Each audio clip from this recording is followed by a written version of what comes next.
여러분 안녕하십니까? 광주 MBC 5시 뉴스입니다.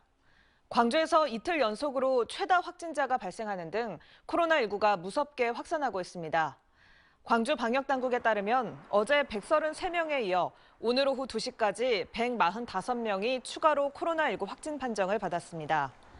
이틀 연속으로 하루 최다치를 갈아치운 건데 특히 최근 확산 추세는 요양병원과 복지시설, 교육시설, 제조업체 할 것 없이 동시다발적으로 발생하고 있습니다.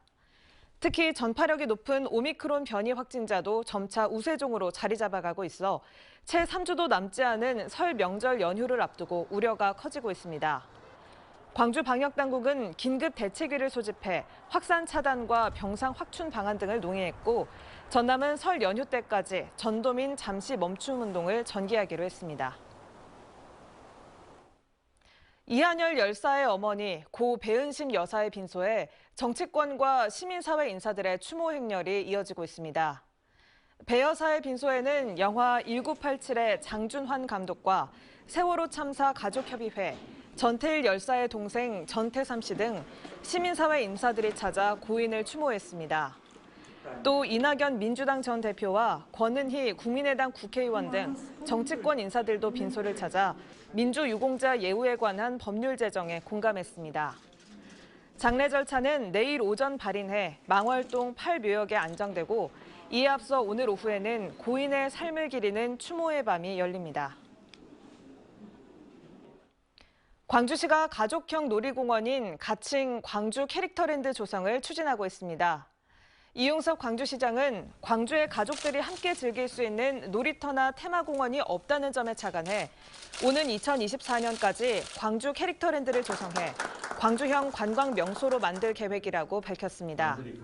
이를 위해 오늘 EBS와 업무 협약을 맺고 광주시가 중점적으로 추진하는 인공지능 사업과 연계하는 방안을 심도 있게 논의하기로 했습니다. 이용섭 광주시장이 무등산 접근성 향상 방안과 관련해 모든 것을 내놓고 결정하는 게 좋다고 말했습니다.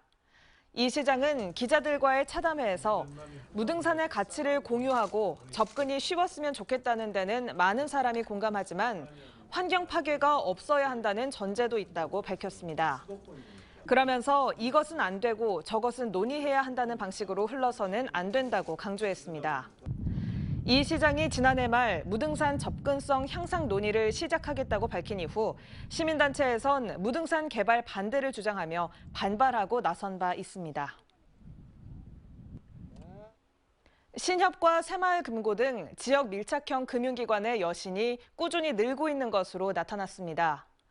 한국은행 광주 전남본부에 따르면 지역 밀착형 금융기관의 여신은 2015년 말 이후 연평균으로 광주는 12.3, 전남은 13.7%가 증가했습니다.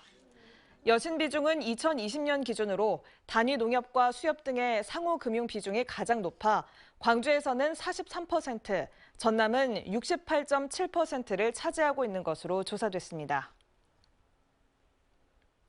전남도교육청이 폐교를 지역민들에게 시범 개방해 운영합니다. 전라남도 교육청은 교육 공동체 모두가 행복한 공감 쉼터와 역사와 추억을 간직한 주민복지시설 등 총 4개 주제로 나눠 리모델링을 할 계획입니다.